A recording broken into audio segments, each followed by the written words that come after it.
নমস্কার, আপনাদের সবাইকে আবারও অনেক অনেক স্বাগত আমাদের রান্নাঘরে। আজকে বাঙালির অন্যতম আরেকটি প্রিয় খাবার মশলাদার দই বেগুনের রেসিপি নিয়ে চলে এসেছি আপনাদের কাছে। এই রেসিপি বানানোর জন্য যা যা লাগবে চলুন দেখে নিই।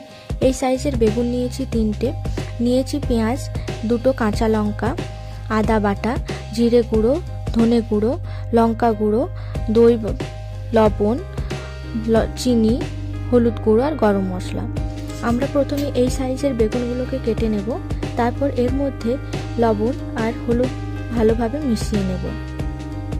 লবণ আর হলুদটা ভালোভাবে মিশিয়ে এটাকে 10 মিনিটের জন্য ঢেকে রেখে দেব, তাহলে এর মধ্যে লবণ আর হলুদটা ভালো করে মিশে যাবে। এরপর পাত্রে তেল গরম করে আমরা বেগুনগুলো ভেজে নেব। আপনারা চাইলে এটা ছেঁকেও নিতে পারেন, আমরা এখানে ভেজে নিচ্ছি। এরপর বেগুনগুলো আমরা একে একে ছেড়ে দেব। এভাবে একে একে ছেড়ে আমরা বেগুনগুলো রান্না করে নেব।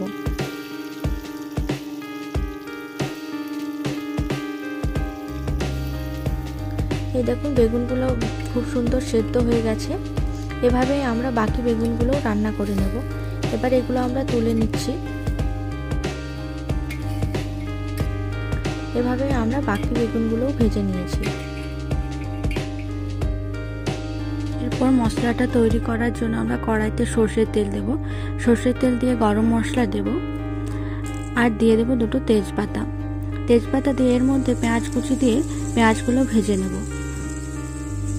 পেঁয়াজগুলো ভাজা হয়ে গেলে এর মধ্যে দিয়ে দেব আদা রসুন বাটা। আদা রসুন বাটাটাও ভেজে নেব। প্রয়োজনে একটু জল দেব। এর মধ্যে দিয়ে দেব ধনে গুঁড়ো, জিরে গুঁড়ো, লঙ্কা গুঁড়ো আর দিয়ে দেব হলুদ গুঁড়ো। এরপর এর মধ্যে একটু জল দিয়ে মশলাটা ভালো করে গুলে নেব। মশলাটা কষিয়ে নেব। এরপর এর মধ্যে দিয়ে দেব 2টো চেরা কাঁচা লঙ্কা। তারপর মশলাটা আরেকটু ভেজে নেব। এরপর এর মধ্যে দিয়ে দেব ফেটানো দই। দইটাকে ভালো করে ফেটিয়ে নেব।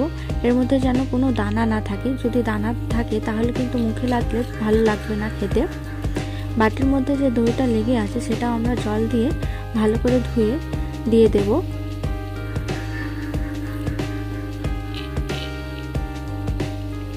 একটু জল দিয়ে দিয়েছি। এবার মশলাটাকে আবার মিশিয়ে নেব।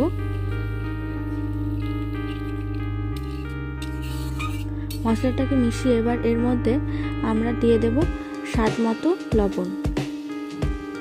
লবণটা স্বাদ মতো দেবেন। এরপর টেস্টটা ব্যালেন্স করার জন্য এর মধ্যে আমরা অল্প পরিমাণে দিয়ে দেব চিনি। চিনিটা দিয়ে মশলাটা আবারও ভালোভাবে মেখে নেব। মেখে ভালো করে কষিয়ে নেব। মশলাটা যত ভালো কষানো হবে দই বেগুনটা খেতে ততই ভালো লাগবে। মশলা কষিয়ে এর মধ্যে আমরা জল দেব। তারপর এর মধ্যে আমরা বেগুনগুলো একে একে ছেড়ে দেব। আমরা অল্প পরিমাণে জল দিয়েছি। আপনারা চাইলে আরেকটু জল দিতে পারেন।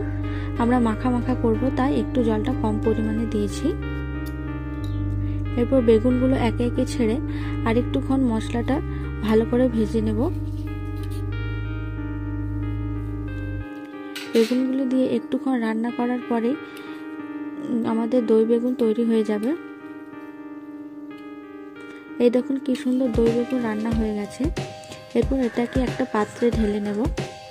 গরম ভাতের সাথে দই বেগুন দারুণ লাগবে। এরকমভাবে যদি দই বেগুন রান্না করা হয় তাহলে গরম গরম ভাতের সাথে আর কিছুই লাগবে না। এই দই বেগুন দিয়েই খাওয়া হয়ে যাবে। আপনাদের যদি ভিডিওটি ভালো লাগে তাহলে অবশ্যই চ্যানেলটি সাবস্ক্রাইব করবেন এবং লাইক, শেয়ার, কমেন্ট করতে ভুলবেন না।